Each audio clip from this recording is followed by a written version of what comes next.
Great. Hello, everyone. Welcome to 96 Boards, open hours, full of energy, big cup of coffee, ready to get going with this episode. Very excited, and as always. But today we will be talking about a lot of really interesting things. Now, in fact, I wanted to get in touch with the roots, and every now and then I do this. Every now and then, the episodes start getting pretty intense when it comes to these interviews. We bring people on, we talk to people, and I feel like it kind of loses a bit of its interactiveness, right? And so every now and then I like to do an episode where I remind people that this is a show where we want you to get involved, right? We want you to speak up, and we want you to talk. We want you to get your questions answered, right? So this episode is going to be more interactive. I might even call on some people in the chat that I haven't seen before, or maybe even people that I'm familiar with that maybe want to speak up. Either way, as always, I'm going to talk about last week's episode real quick. And on last week's episode, we met with several people, both from Qualcomm Brazil, and that was Nuno Simões and Bruno Evangelista, who talked to us about a great partnership program that they are hosting currently down in Brazil. Very cool. Unlike most other events or hackathons that you might see hosted at a location or somewhere that you've attended, a university, this is actually it's countrywide. So people sign up. They chose 20 excellent projects, and I'm going to share these links in a moment. But they chose 20 excellent projects, and then they send them a kit. So the team is from 1 to 3 people. They get a kit with a DragonBoard. They get a little arrow link sprite, and then they're allowed to use whatever they like to execute their project. And at the end of the 3 months that this is involved with, they submit their projects, and then hopefully someone gets funded, or their project gets turned into a product. And that's kind of the goal, right? On top of that, we also spoke with John Mad Dog Hall. He walked us through some of his efforts going on in Brazil on trying to get manufacturing and assembly lines set up around both high-key DragonBoard, any 96 boards that's willing to kind of get involved in that. And we'll be pursuing those opportunities hopefully in the future with our members.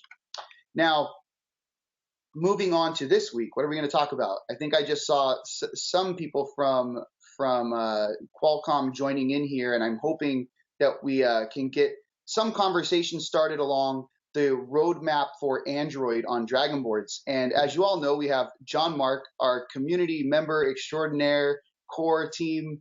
I'll just go on with a bunch of adjectives, but Jean-Marc, you're here. How you doing? Yes, I do. Yes, thank you. Thank you for the invitation again. Of course. I will talk to you about this Android as well. So I hope some Qualcomm people will be on the call. So I just want to give a little backdrop real quick. So Jean-Marc has been doing a lot of work around the DragonBoard, and he likes to focus more on Android. And so throughout the past, in the last several months, we've been trying to bring up questions around Android, UART access, et cetera, et cetera. And I might try to share some of these videos as Jean-Marc's speaking. But he was involved in a thread talking to some people who are working on this, and he's going to share that with us, right? And then hopefully we can get some answers. Right. About the UART0, I finally all started from the UART0 question. Can we use it or not using it? And a lot of people were answering, yes, it's working fine and so on, but nobody was using it on Android. And on Android, I could prove it. I could prove it for some long testing I made and different testing I made that this UART0 is not available to receive data in the DragonBoard side. But we can make errors. So I was very, very lucky to meet at Budapest Costa. I think it's Costa. Constantin Elster. C'est Constantin Elster. And this guy is one of those developers at Qualcomm. And I asked him what's going on with UART0, and he said he didn't know about any problems. So he was looking after it. So making some back and forth question with Tatiana, he was delegated to that problem. She arrived to the point that she couldn't make it fail. So, well, but finally we found out that she was not using the same Android release that I was using.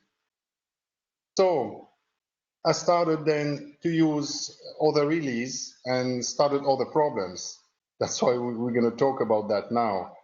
So now to close the UART section, the UART problem, UART is confirmed not working on any Android version that we're using now.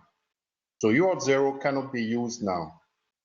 I think they are working on it to make it used on the brand new release, which will be the Nougat release, which will go out in October, as they told me.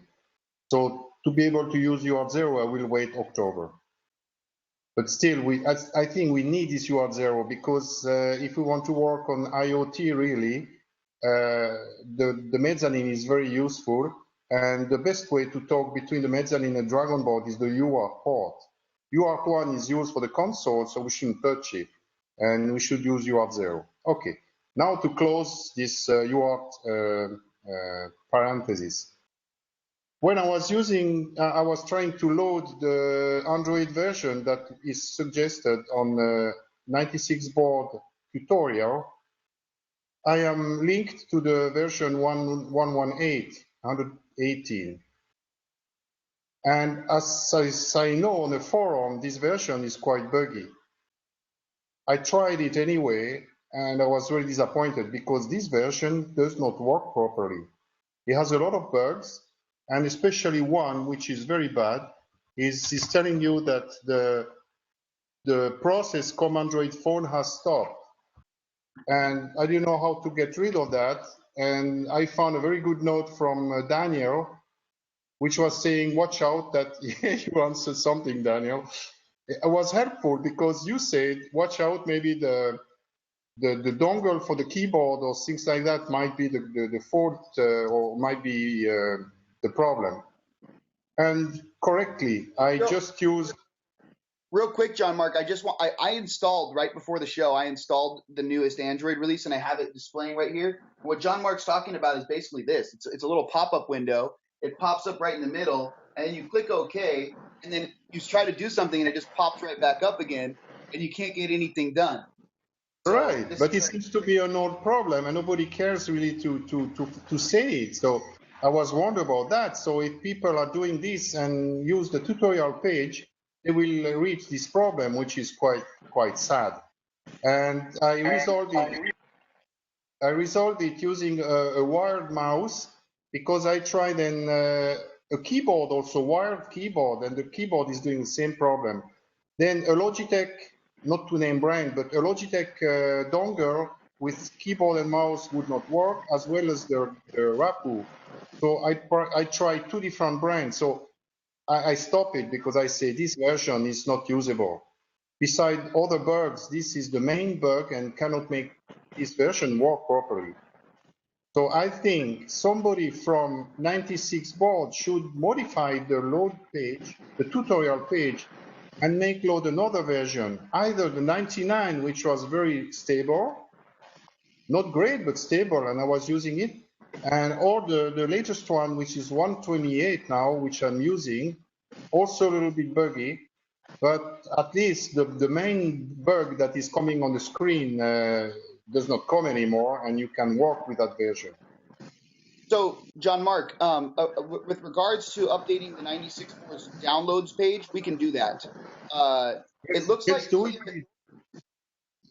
like Tia's on the call. I want to maybe give an opportunity for I don't know, Tia or Christine or Rajan to talk about this. Did you have any? Yeah, thanks, Robert. Hey, Jean-Marc, how are you? It's good to see you again. Can you hear me okay? We can hear you kind of. It's actually a little quiet, a little spotty. I know my it's on my laptop. I have my laptop. So I just wanted to say I'm sorry about what happened. You're absolutely right. Oh, Tia, it's not coming in too well.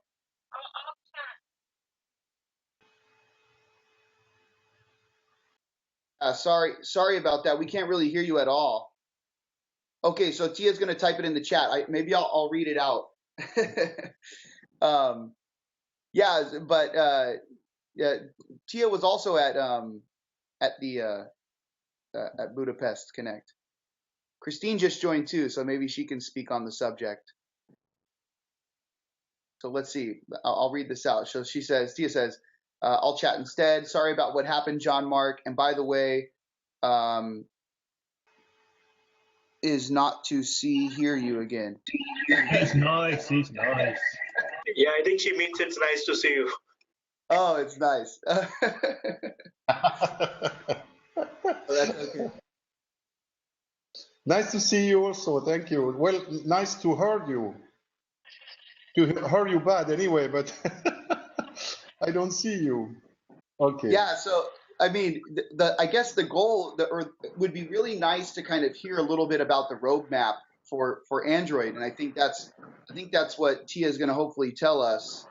And Christine's also on the call right now too. So I see you, Tia, now. Yeah. Okay, but anyway, who is in charge to change the link of this this tutorial page? I mean, if somebody wants to the 96 board and wants to load the boot a new Android system, is linked to the 118 version, which is the 6.0 version, and it's better to load the 128, which is the 6.01 version. If somebody's going to change it, maybe it would be a good idea. Or if we do not, we should have the choice and saying, you want the stable one, put the 99. You want the buggy one, put the 118. And if you want a better one, take the 128. But be careful that the 128 is probably not as versatile as the 99. It's having a lot of different bugs, like it's not staying awake. So if you work and don't do anything for a few minutes, you will shut off the screen. Even so, there is a stay awake feature. A lot of small problems like that the 99 didn't have. The Wi-Fi takes an eternity to power on. When you switch on the Wi-Fi, it takes too long. And I read that for the forum already, but nobody said it was on a new version. I was wondering why somebody would complain about that, but now I start to understand. So, but the 128 is a good solution. It's not the best one. If somebody wants the best solution, is a 99. So we could probably make two links. The 99 links making a stable version, and the 128 to have a newer version, which doesn't make any big deal anyway. The 128 is the 6th version, but it has less features at least than the 99. But at least having those two solutions, and on the 118, am I clear, or maybe a little bit confusing, or? No, so I'll clarify this. Right now, what Jean-Marc's talking about is on the GitHub page, documentation, 96 boards documentation repository. What we're doing is we're providing only one link for the 118 snapshot download, which is the release that was provided for 1606. The 1603 release last year was snapshot 99. Now, there are two new snapshots in the snapshot folder on our builds.96 boards, which is snapshot 125 and snapshot 128. Snapshot 128 is what he's talking about. It hasn't made it into the release folder, so that's why I haven't necessarily thrown it up onto the website yet, but I can do that. So we can start messing with snapshots if you want. So I can provide that link. I hadn't really known much about the cadence of, or how often they would be pushing out, these Android builds. So yeah. In any case, at least change the 118. There is no 125, as you say, but at least the 118. The 118 is too buggy and gives you this message as you just seen, and don't let you work. And somebody could be very upset if he load this version and doesn't know that there are some other versions. Yeah, so Tia says that she needs to get back to you on the schedule, but it is planned. And then she has a question: are there features in the 128 you need that are not in 99? Any specific features that you're looking for? And I think the stay awake should be available, because that when you work on development, it's boring when it's sometimes stopped shut off the screen. And the Wi-Fi should stay on as the 99 would be. Okay, I know the 99 we had to power off properly to have it back on when you power on again. but this one doesn't have even any option about that. And should probably also, the Wi-Fi should come up faster. Is too slow, something like 20-30 seconds to come up. For the rest, it's not a big deal, so we can cope on this. And I think the UART0 is too much to ask. I mean, we have to wait the Nougat version. I think the main difference between 99 and 128 is people get to say, I've got marshmallow, rather than lollipop. So that's fundamentally, you've got the new Android 6 APIs. I agree with you. I think the 99 is good enough. Yeah. I mean, personally, that was the one I was using for a long time. We had actually gone to some hackathons in which people were putting the 118 release on and it wasn't working, so we reverted back to 99 for a long time. It was only recently, and I think it was by accident, that I re-implemented these wildcard links into the downloads pages, in which case the wildcard links automatically diverted to the 118 release, and this was an accident, just in hopes that it would get changed, but it didn't. So I can revert back to 99, and then I will provide a snapshot link for 128. I think that can be done today, so I can go do that after the show. Perfect. Yeah, and thank you. Bad Robert. Yeah, I'm sorry about that. So we'll get that fixed on the downloads page absolutely by today. And was there anything else, Jean-Marc, that you wanted to talk to these folks at QC about? No, I'm looking forward for the new Nougat version, which is coming in October, and I hope they will have the version stable as the 99 was. Thank you, Robert. No, thank you, Jean-Marc, as always. And Tia, Christine, Rajan, thank you very much for your help. Did you have anything else you wanted to mention before we move on to the next topic? Nope. All right, cool, great. For me, it's okay. I don't have any. Thank you, Tia. Nice to see you again. All right, excellent. So moving on to the next topic, we have more community minutes, right? Daniel Thompson has prepared something to talk about, and I think he's actually going to be talking about something that someone in the call made. So I think he's in the call, Daniel. Yeah, I've seen that, yeah, but we'll find out in a minute. So yeah, I think things of interest that are happening on the forum. I didn't know Sahaj was going to join the call, but I wanted to mention the fact that he's been really prolifically posting on the forum since the HiKey 960 was released. You know, I've seen his YouTube review, which is really exciting. I've been really excited about the pardon? Till it hurts. That's I didn't share it. Geek till it hurts, yes. With hurt spelled hey as the frequency, yes. So yeah, I was excited by that. We had some conversations on the forum about, you know, the differences between DragonBoard cases and HiKey cases. You know how I feel about cases. I like cases. I've made lots of cases for 96 boards. It is really hard to make a generic 96 boards case because there are lots of bits that are slightly unspecified. For example, the height of the connection relative on the Z-axis. So the distance a connector sits above and below the motherboard is not actually specified, which means things like certain micro USB connectors are done through the board and certain micro USB connectors are done above the board. So you have to know an enormous amount about physical tolerances to successfully design a generic case. So I think it is probably right that most people don't bother. They make a specific case and then we have to look at the differences. So I spoke to Sahaj about what some of the differences were, and he popped up 2 days later having modified one of the SCAD models for the DragonBoard and said, here, I've done it for the HiKey 960 as well. So that was really cool to see. And I'm going to copy his idea of cutting vents in it because the HiKey 960 is warm. There's no two ways about it. It runs very hot. So Sahaj put these little vents that aren't there on the DB410C case so that the heat could get out more easily. And I think I'm certainly going to copy that on my own designs because I think it's necessary. So that was really cool. He's been doing lots of other stuff with Android as well. I mean, I don't pay that much attention to Android. I've been allowing other people to have those conversations. But it's just great to see somebody come in and put so much energy in. So I just wanted to call that out as something excellent that's happening in the community. The other thing, Oh, Robert, you're breathing.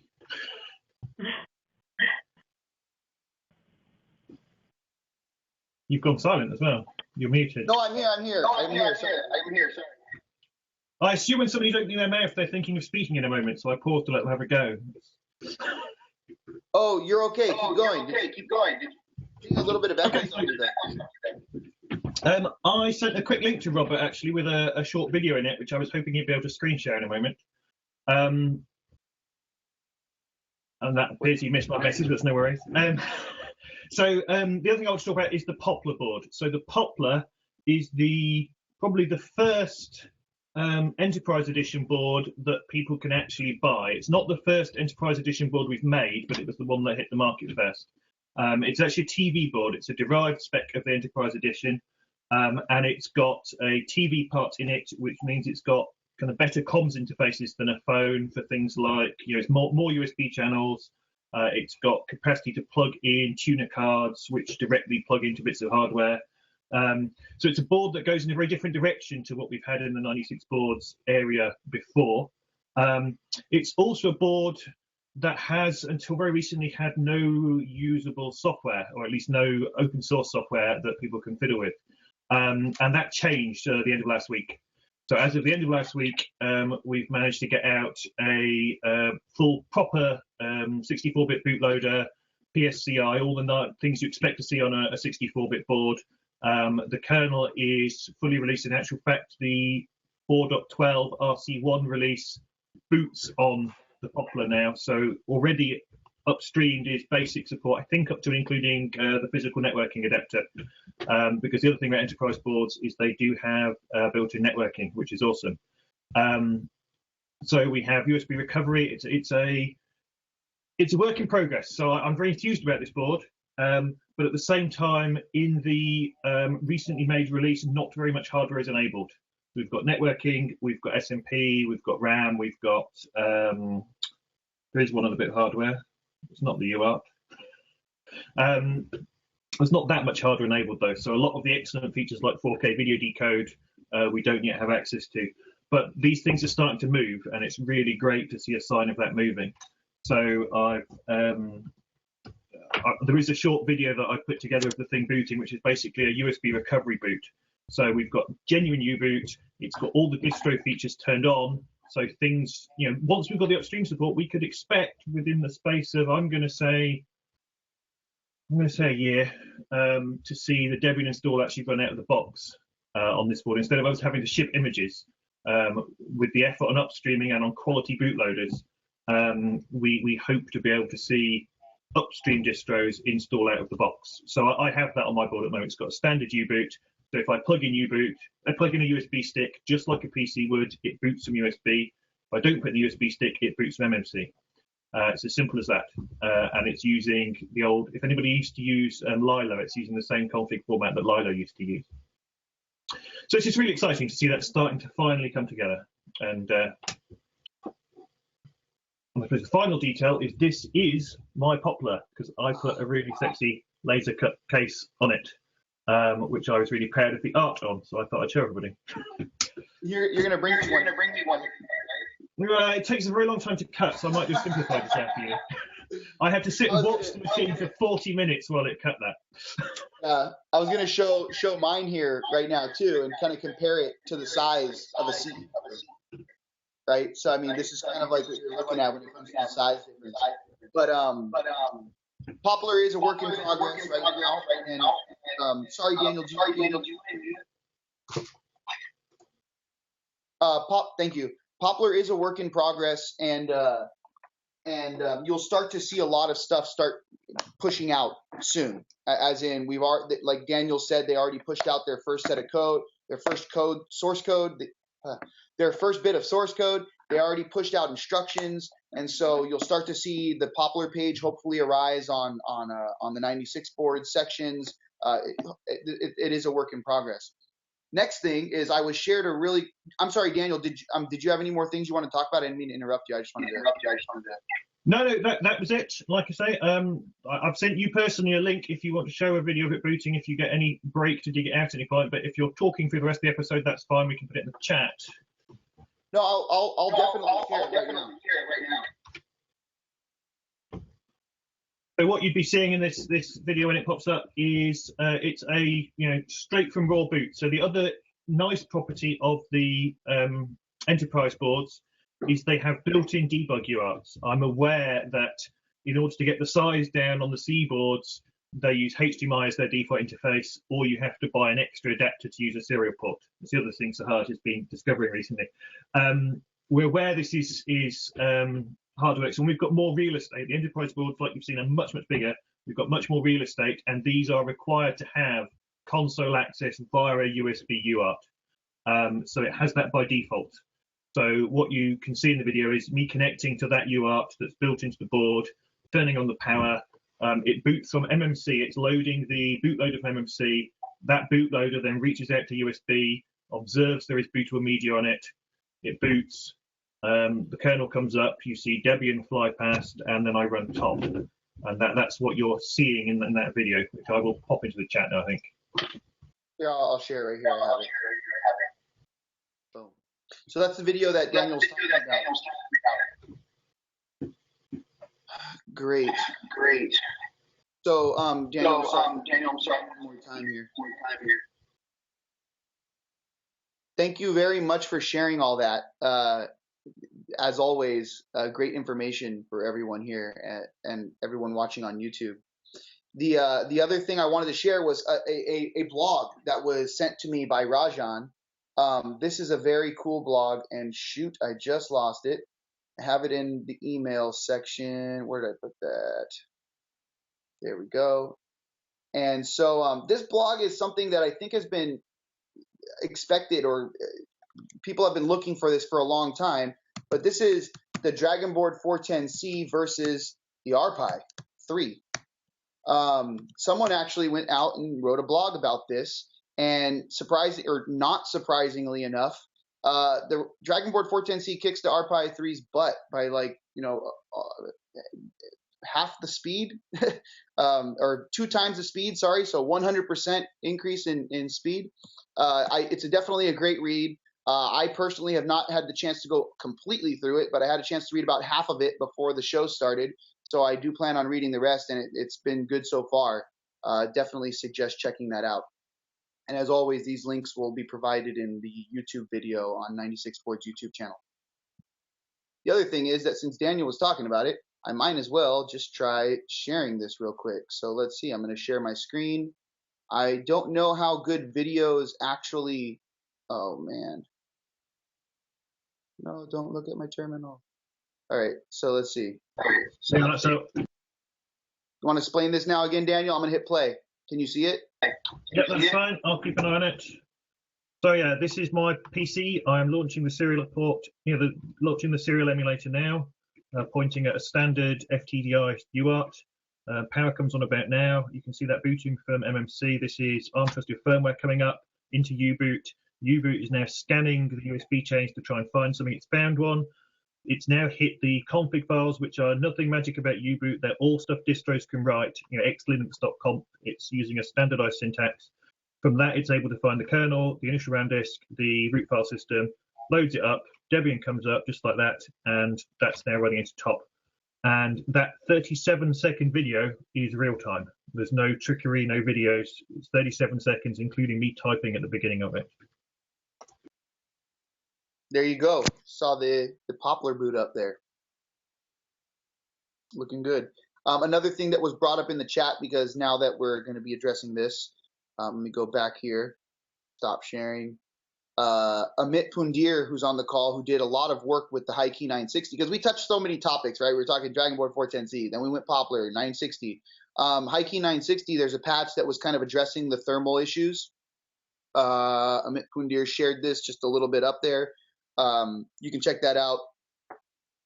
And then also Guillermo asked a question to the community. He says, and Guillermo has actually become one of our frequent people who joins the call, and thank you very much for that. He says, question for the community, other than Android, is there any other more stable Linux version for the DragonBoard 410C? I mean, I would say the Linaro Debian release, right? I mean, to me, that's been the most stable. You unmuted yourself. Did you want to touch on that? Yeah, well, I guess so. Yes, I mean that's a it's a Linux release, so it's not Android. It's using close to upstream kernels. It's slightly dated at the moment in the sense, no, it's not actually, because of the new release they've jumped up to 4.9. So 3 weeks ago it was growing slightly out of date. Now it's been kicked again. It's using the 4.9 kernel, if memory serves, for the Debian releases. It's aimed at slightly different markets, the kind of traditional Qualcomm phone markets. So it's the things that allow your 96 boards and the Snapdragon 410E, which is the embedded version that Qualcomm sell, to hit those kind of new and interesting markets that are moving away from where they've worked traditionally. Obviously, I'm not going to speak about Qualcomm marketing, especially with Qualcomm on the call, but that's kind of the position it sits. So yeah, it's much more there for kind of traditional Linux or for doing turnkey systems, things like that. So yeah, it's a good release. It's a good release. Yeah, and I think it's worth mentioning that there was a new release that just happened like a week ago. So we just got, I think it's 1704. We've Right. been sitting. Oh, sorry. Someone want to talk to that? No. Yeah, you're absolutely right. Yeah, I was just Kasi just provided me the latest about that. He just exactly what you're saying. The 1704 that was out last week, based on 4.9. That one you're talking about? Yes, absolutely. And before this version, sorry, keep going. Sorry, the open embedded release will be out at the end of June with kernel 4.9, and then we'll have an open embedded with Morty user space. I think that's included in that release as well. Yeah, so no, absolutely. And for anyone who's interested in checking out the release notes for this most recent release, 1704, I'm going to share the link in the chat here. Every time there's a new release, and this is something that we've been trying to kind of make a little bit more visible. If you go to the builds.96boards.org website, you can go to the latest release, and if you just scroll right underneath the files, you'll see all the release notes. The Lenaro landing team at Qualcomm, who helps deal with all of these things, provides really detailed stuff, and a lot of times it goes unnoticed. So I would suggest checking that out. I mean, there's a lot of resources, new features that are enabled. Sometimes they provide instructions. I remember that when this was a long time ago, but when the GPS was first enabled, they provided instructions on how to get started with it. And a lot of people had no idea that these existed. So we're still trying to make these more visible as time goes on, but they are always there. And the team that works on this does a great job at outlining everything. Thank you, everyone. Guillermo, what's up? Did you have something you wanted to talk about? Well, it's a second part to the question. I'm working on a project where I need to use Wi-Fi Direct to link two devices, the IoT device and a controller, could be a tablet or a computer. So it's a device pairing similar to what you do with Bluetooth.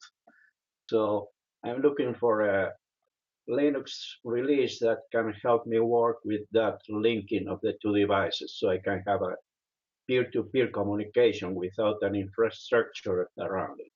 So, and I would be interested to know if somebody has experience in that on the embedded world.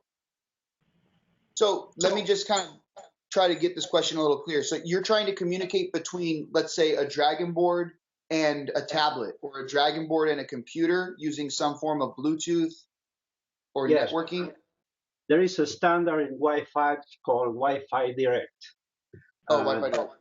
It's what you use for printers, for instance.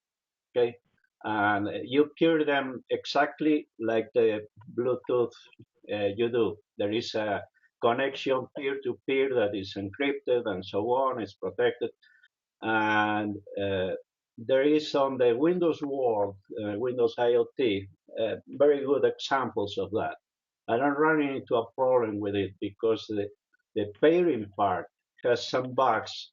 There is what they call device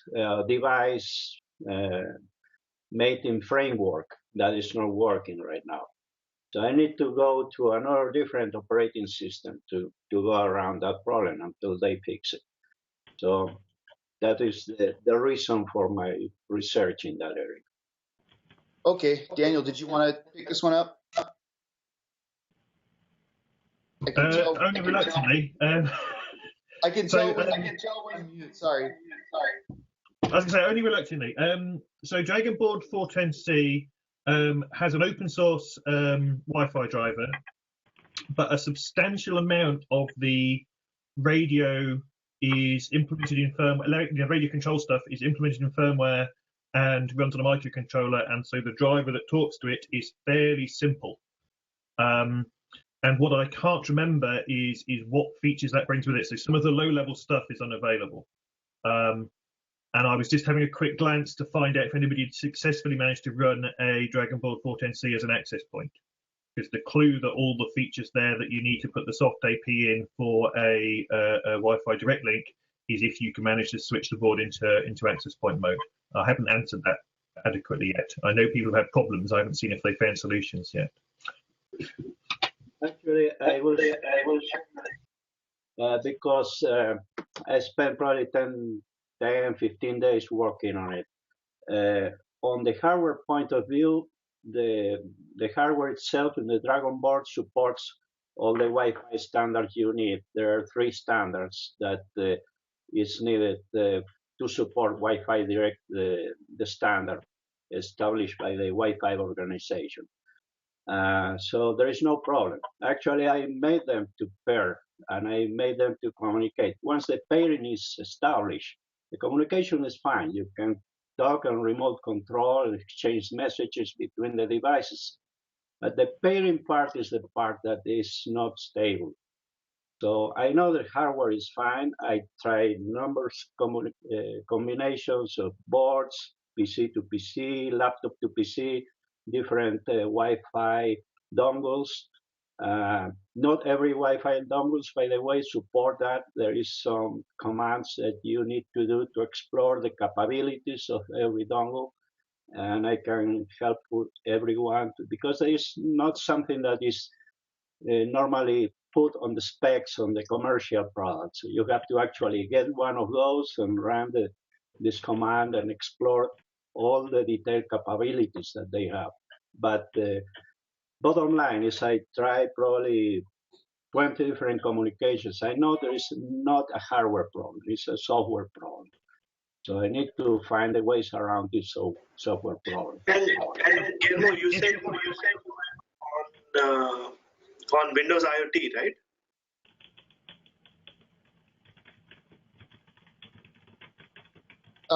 So no, he said he was having problems on Windows IoT. So he needs to find another operating system that he'll have less problems with. That's correct. Is that correct? Yeah. But he was also able to get it to work on Windows IoT, right? The problems he was having was connectivity, stability issues, right? It's not stable. The connection is not stable. That's correct. Once the device pairing is established, the communication is fine. It's flawless. But the device pairing is the part that is not stable. I managed Not to. stable. There are actually two standards. One is Wi-Fi Direct, and the second extended standard is Wi-Fi Direct Services, where you just not look for a device by name, but you look for services provided by some devices. For instance, for community gaming and things like that. And there are 2 very good examples on the Windows IoT. They are very well worked out, and they work as expected, but there is some problem on the pairing. The pairing is not stable. And you achieve the pairing at some point, and then you link the devices, you cannot link them again. It's something that should be very straightforward, like what you do with your phone with Bluetooth. Actually, the framework that does the pairing behind is the same for Bluetooth or for Wi-Fi. And it's established a peer-to-peer, but as I said, that is, they have some problems behind on that part of the operating system that they need to iron out. Is a new version of Windows IoT out, Christine? Do you know? Yes, I am using the insider's preview and the latest version, but it also in Windows 10 regular desktop version is the same problem. So it's something common to everybody around this framework. Actually, the framework must be the same for every version of Windows, the source.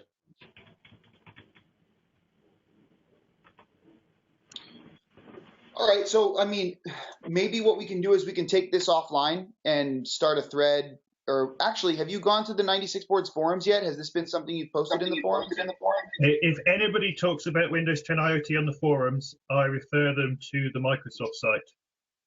Because it's a third-party build, we have zero experience with it. So yeah, the Qualcomm guys clearly are more engaged than I am, but when they show up on the forum, we have no capacity to help. Occasionally community answers, and that's awesome. But generally, I advise people to go and look at the Windows site. Unfortunately, I have to confess, the Windows site quite often advises people to look at our forum, and they go in a big loop and get cross, at which point I apologize, but I can't fix it. I published in that, and I also reported that on the Windows forum. But the part of my question here is if somebody on the Linux world have any experience with Wi-Fi direct connections. Yeah, so it would be transferring from your work from Windows IoT into something with Linux, right? I mean, yeah. So basically, using Wi-Fi direct on a Linux build, either an Android or a Debian build or an OpenEmbed build, for that matter. So any other Linux build apart from Windows IoT, but use Wi-Fi direct on Linux instead of Windows IoT. So yeah, we can definitely take it offline and do some more research and see if anybody has done it or how we can get it to work on Linux. Okay. Did you mention that you were allowed to use USB as a backup? Did you say you were prepared to use USB Wi-Fi dongles as a backup? Sorry, I didn't get that. Did you say you had to use the onboard Wi-Fi, or did you say you'd also experimented with USB dongles? Both. I bought several dongles, and there is a command on the Windows operating system that lets you list all the capabilities of the Wi-Fi radio, and it's where you see. Let me look for that. I will put it on the post. The reason I'm asking that is there's a very famous Wi-Fi chip that is hugely popular with penetration testers running on Linux. The reason they like it is because you can do just about any radio activity you like with it. So if there's any Wi-Fi dongle you want to try and grab hold of, it's I'll try and dig it out. The really nice property of it is that chipset is used by Samsung televisions for their dongle. If you go on eBay and look for a Samsung Wi-Fi dongle and buy the cheap clone, you're actually getting a very capable USB stick. And it's a way to guarantee you get the right chipset, obscurely. Just because it's the one used in this particular Samsung television model, you look it up, and it's a very featureful USB dongle. I can't promise you that'll work, but that's the avenue I would take if I was heading towards regular Linux. And further, you can test it on your PC. So you do it on a Windows or Ubuntu PC. Sorry, you run it on a Linux PC first. You can get it set up with Network Manager or whatever else, and then you can reproduce it on DragonBoard. So you don't even have to try and get the right drivers compiled on the DragonBoard until you've proven it works on a PC. But if you can make it work on a PC, for sure you can make it work on a DragonBoard as well. We just have to enable the right drivers. Mm-hmm. Yeah, okay. I look into that. And by the way, a very good dongle to work with Wi-Fi direct is the Asus. Asus, they have a lot of capabilities enabled. I think the one you mentioned is the monitor mode that is two options for Wi-Fi. Monitor mode that lets you snoop everything that is on the air, and you can record and decode all the the things. So I was doing a little bit of that to see what's going on the air, to see if there is corruption in the data, and but I still have to do a lot of more work. But I don't want to go into a PhD on Wi-Fi. I want my product to go forward, you know. So Well, yeah, my advice would be to test it on a PC with a Wi-Fi dongle, and if you can get a Linux PC where it's Ubuntu or anything else to do this, because they're much more comfortable environments to play on. If you can make it there, we can certainly help you get that running on the DragonBoard afterwards. I wouldn't thoroughly recommend the onboard Wi-Fi under Linux. It works, but it's a little bit under-featured. So I'd be surprised if we can make it work with a built-in Wi-Fi. We might be able to, but it has been historically a tough thing to make work. Just to let you know, RZR is in the call right here, and he's saying that he could share some devices he used for Miracast Wi-Fi Direct, basically. So maybe I don't know, Guillermo, are you in our IRC channel by chance? No, not really. I'm just watching on this streaming here. Okay. But So log in if you recommend that. Well, I have your email. A lot of the people here, like a lot of the core people, they usually hang out in the IRC channel. So RZR is one of those people, and he says he's going to share some stuff here. You know, maybe I can just get it through him and then email it to you. Okay, I appreciate that. Yeah, of course. I discovered so far. Yeah. So what I'm looking at now is, and thank you for sharing all that. But Omar on the call asked 5 questions. I think some of these we can answer. The other ones I posted in the Snappy IRC channel. So hopefully someone from the Ubuntu Core team will address those, and I can get back to you, quickly. But he says he's planning on building a project using the DragonBoard 410C and robotics, which are the compatible mezzanine boards available to control DC motors, positioning sensors, and PWMs. Well, so the DC motors, I mean, essentially you're just sending a high or a low, right? With PWMs, you're gonna need maybe one of our real-time mezzanines, or what I should say is one of our microcontroller mezzanines.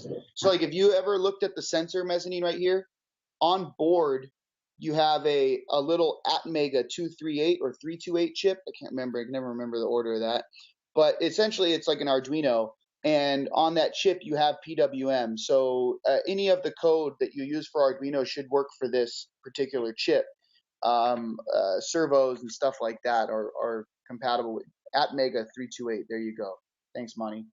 And lately, I've had some trouble running some of the Arduino code on here. Now, I'm not sure why, but I haven't had the time to troubleshoot it just yet. Either way, this is the board I would recommend right now.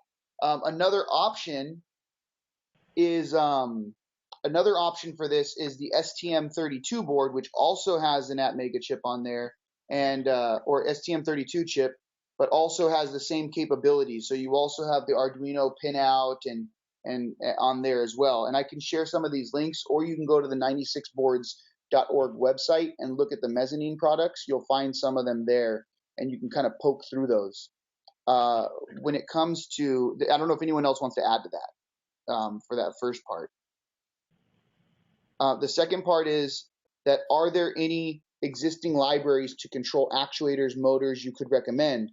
And yeah, so if you are using one of these Atmega chips or one of these Arduino-like chips, then you can just use the Arduino IDE, or you could just use the Arduino sketchbooks. And basically anything you're running on an Arduino, you can just run right off these chips. And like I said, if you look at the pinouts here, you have Arduino pinout, right? So even the Arduino shields will pop right on top of this. So this board will pop right on your DragonBoard, and then any Arduino shields will pop right on this board, right? So you have access to that as well. So the next, I hope that answered your question. That's number 2. Number 3, is there any board suited for real-time processing to work with DragonBoard?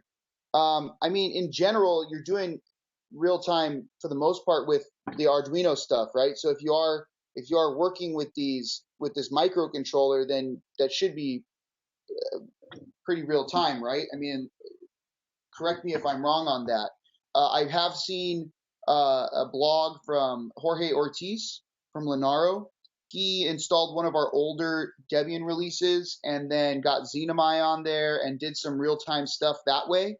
I'm trying to get him to write a new blog about that, and if that comes up, he'll of course join OpenHours and do a show on this. Otherwise, I think I can share that link in this chat in just a moment once we address all these.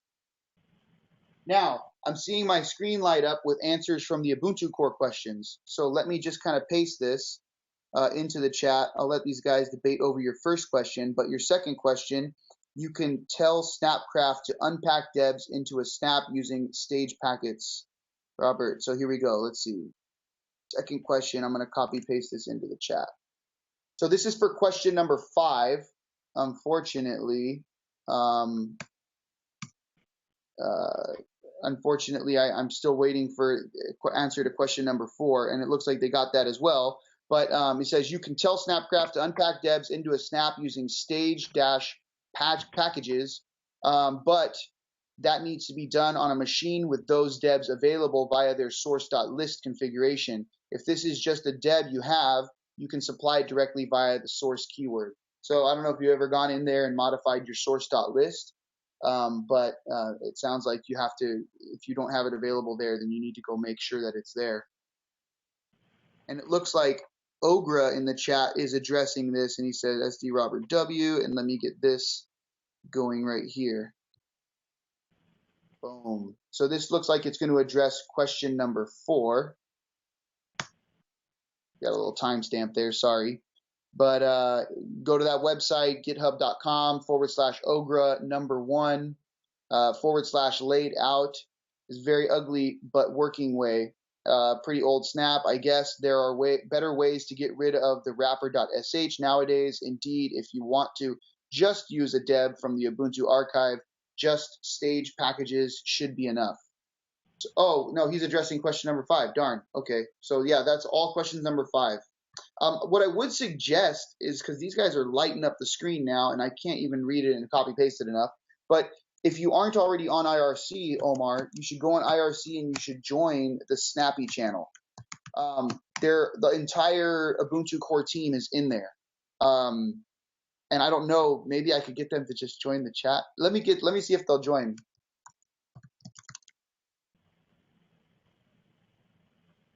Let me see if they'll join. This would probably be the best option. And I know we're coming up on the top of the hour, and if people need to drop, that's absolutely fine. But I think that it's worth getting these questions answered.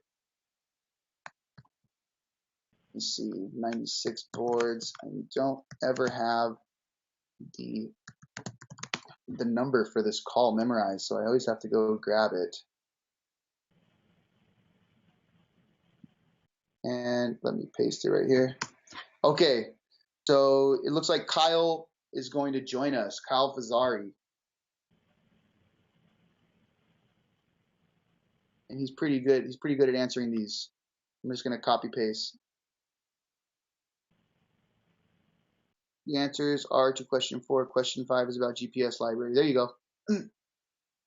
Oh, yeah, my bad. That was, did Kyle just join? We also don't sleep. There we go. And in the meantime, I would encourage everyone to join the OpenHours IRC as well. But we'll just wait for Kyle. Maybe he joined.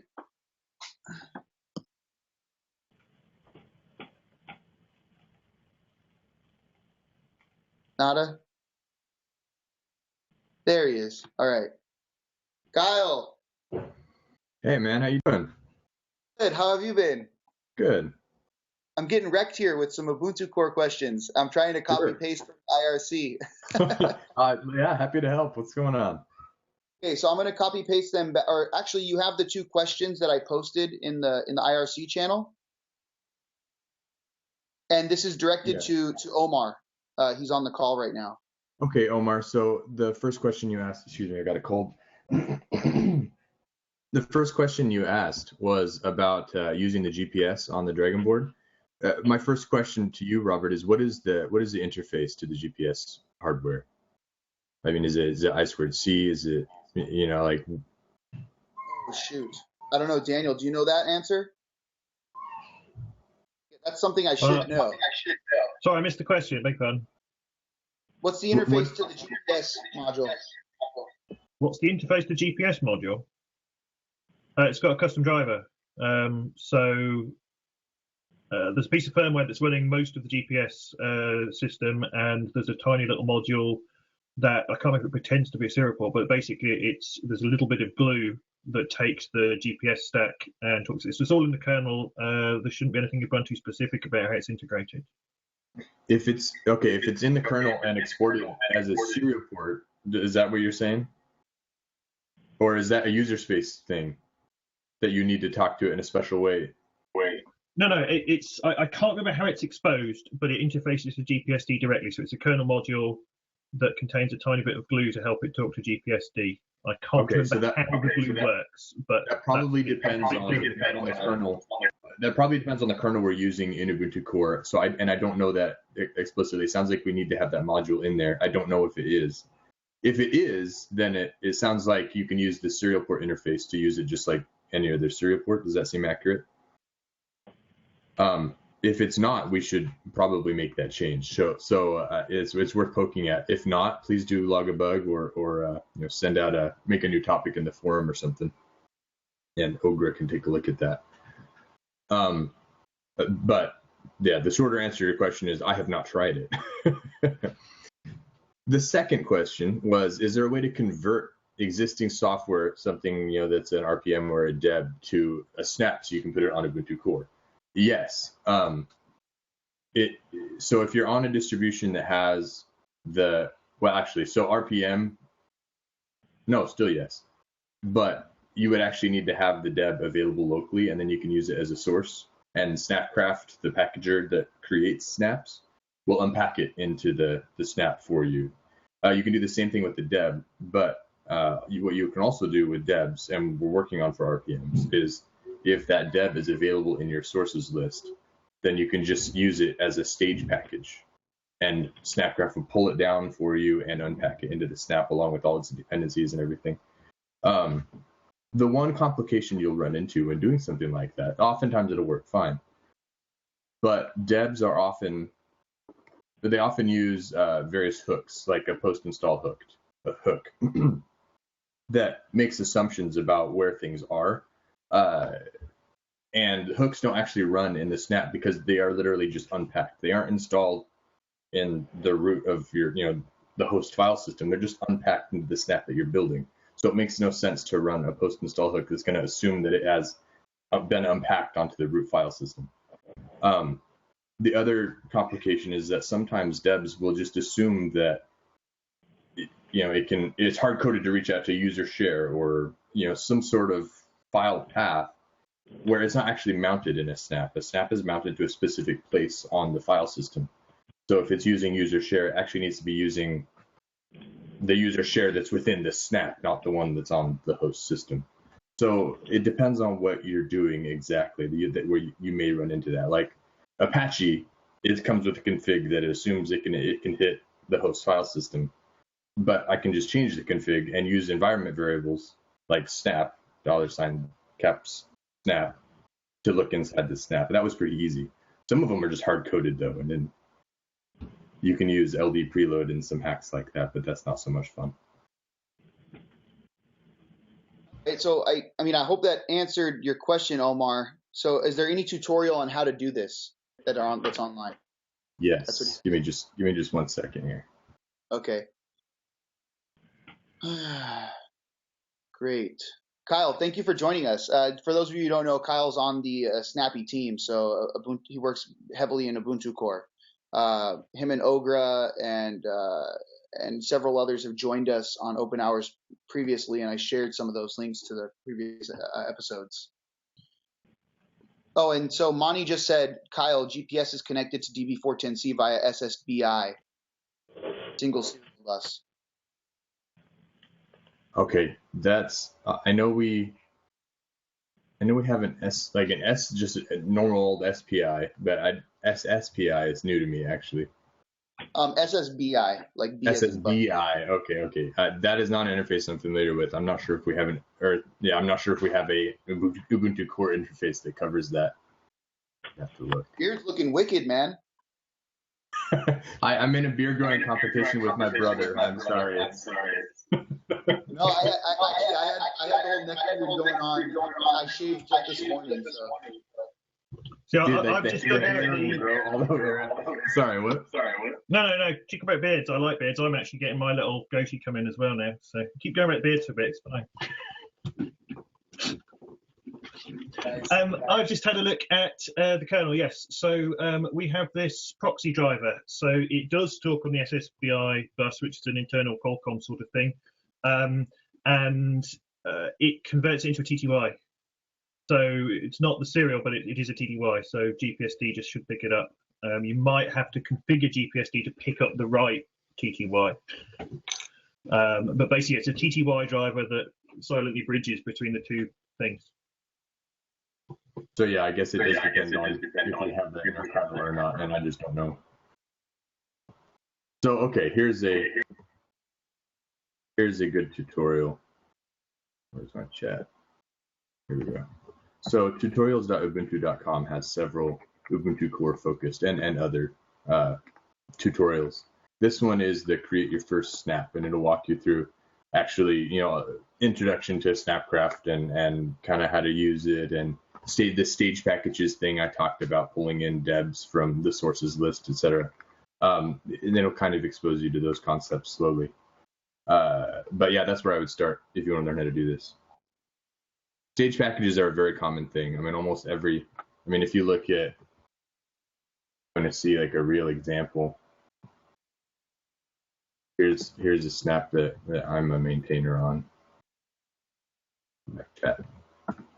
Here we go. The Nextcloud snap is one of the more complicated snaps out there because it has Apache and MySQL and all these things bundled in it, and all of those things use stage packages to help them build all the libraries that they need, etc.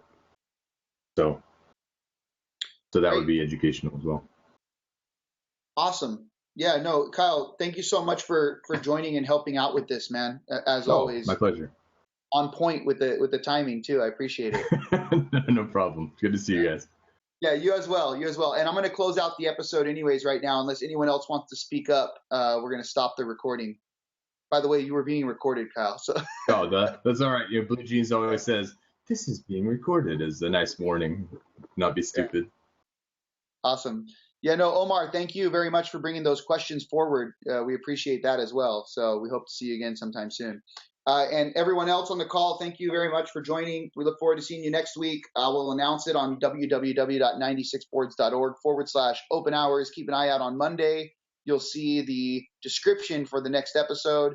And if you have any questions, feel free to bring those to the 96 Boards forums or on the IRC channel, #96boards, #openhours.